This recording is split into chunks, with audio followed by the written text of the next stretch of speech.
So everyone, should you play Hogwarts Legacy? This is a question many people have been asking themselves and the internet, and a lot of people surprisingly have been fighting about on the internet.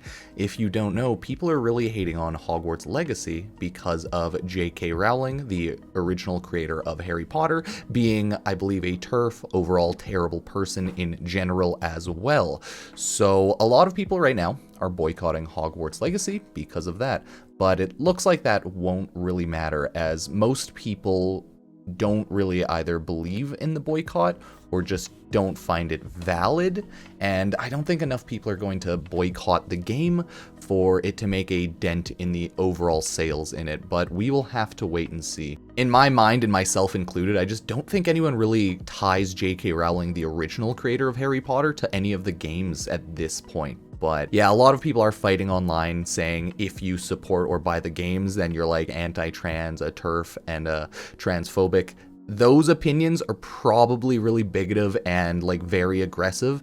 The same with the opinions that if you don't buy the game, you're like a saint in saving the trans community. Those are also very highly bigoted in the other direction, right?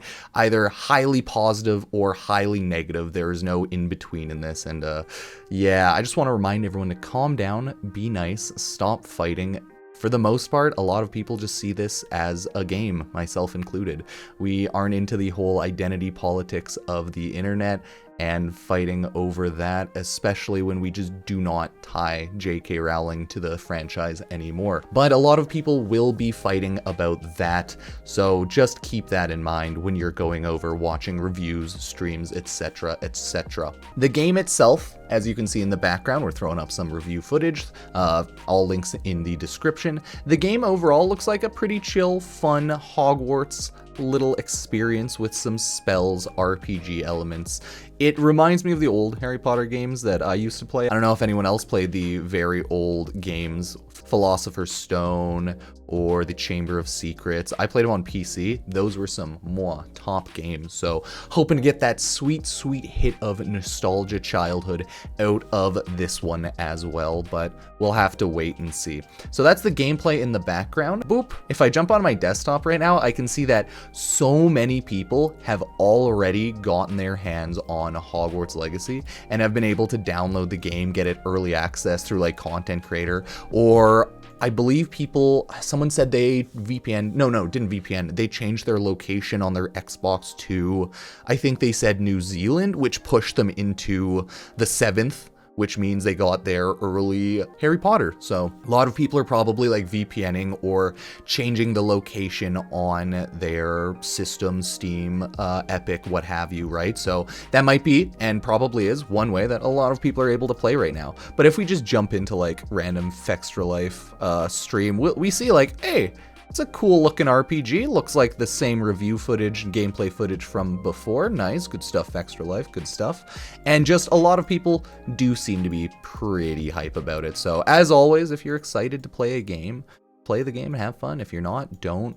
And if people are fighting about it and being toxic about it, yeah, maybe stay away from those people, right? Like stay away from people who are toxic.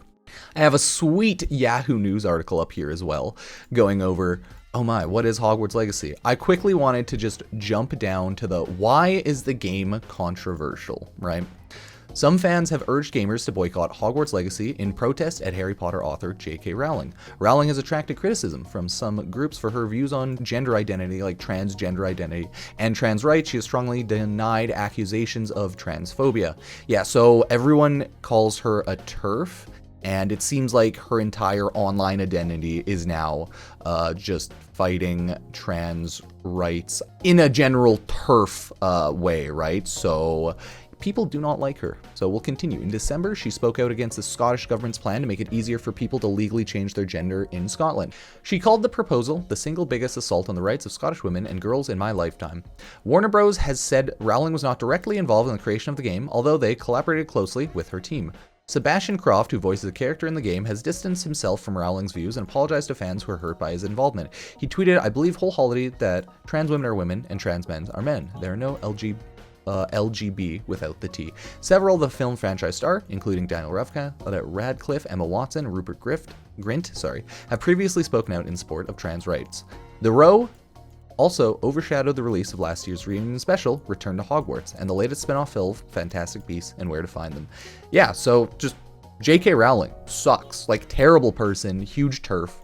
Seems like she's only ever been bad. And then I think only in the past 15 years was she's more vocal about being like anti-trans. But, you know, she claims that she's not anti-trans. But yeah, you know how that always works. So it's a huge fight there. But I don't know, man. No matter what, it's just going to be a big fight there. But yeah, no, J.K. Rowling sucks. I just kind of don't associate her with the games at all. And I think a lot of people also don't associate with the game, like her with the games. But yeah, as long as people are nice, you know, that's okay. Just don't be dicks about everything. But no matter what, the comment sections on these are always going to be terrible because, you know, whenever people start talking about human rights, trans identity, it just turns into chaos. So let's look at some of the reviews so far. Ultra 78 out of 100, buy 93 out of 100, 4.5 out of 5, recommend. Okay, 9 out of 10, 4 out of 5, 4.5 out of 5, 9 out of 10, 3.5 out of 5, unscored, 9 out of 10, 10 out of 10, 90 out of 100, 9 out of 10, 9.2 out of 10, 4.5. So it looks like it's mostly getting 9 out of 10, 8 out of 10 with some like 7, 7.5 out of 10. So most people do seem to like it. It will be a good nostalgia bait on olden days Harry Potter, and like just generally it looks like a fun RPG experience. So yeah, that's good. That's good. Honestly, a huge surprise for me. I was not at all expecting to find a game with numbers, gameplay elements that keep me constantly guessing. And the story was actually interested. Very well done. Okay, well that's good. That's good. Gotta say, I always appreciate you popping in the review, Freds. Nice, nice, nice. IGN says the main game takes around 35 hours to finish, so that's like a full-time week, baby. PlayStation 5 adaptive triggers and haptics are used everywhere, from menu selections to spellcasting can come into their own during lockpicking, where you can feel the lock cylindricals. So I have a PlayStation 5 controller. I'm going to now play this on a PlayStation 5 controller. I'll bring mine downstairs. I believe I can just plug it in via USB to USB-C, so that should have no problem. I don't really care about having it set up on Bluetooth. So yeah, we'll just do that.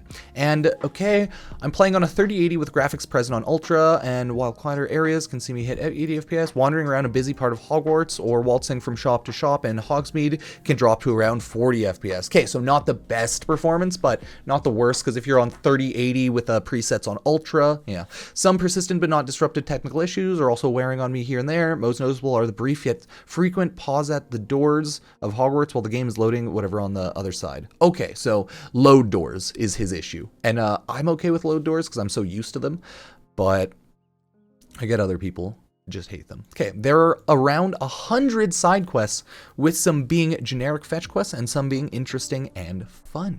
Okay, interesting. Pretty interesting to see some outlets without reviews out yet. I get why some would feel not covering the game, but I still would not expect something from outlets to acknowledge the controversy and their reasoning behind no review. I think IGN's disclaimer actually did a pretty good job at addressing the issue.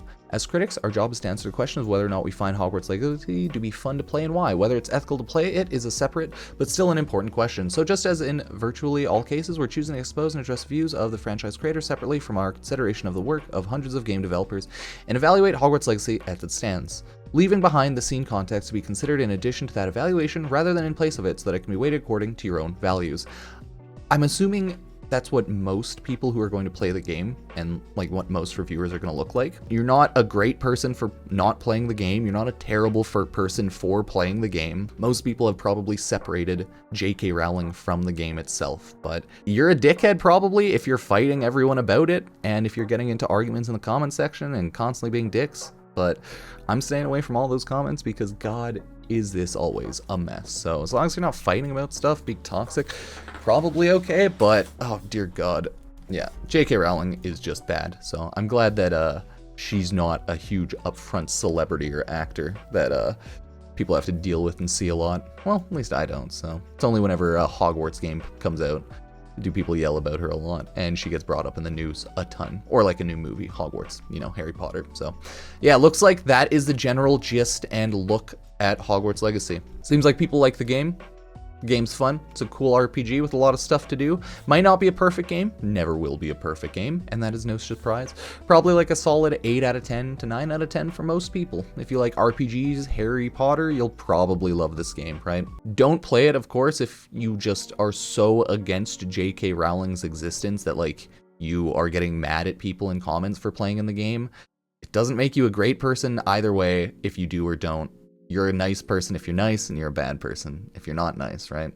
So, yeah, it's just a huge mess. Just try to be nice, but we'll see how that goes. Play the game if you want, don't play it if you don't want. As long as you're nice and you're not being a turf, you're probably A-okay. So, thank you all for watching, and I will see you next time. Cheers.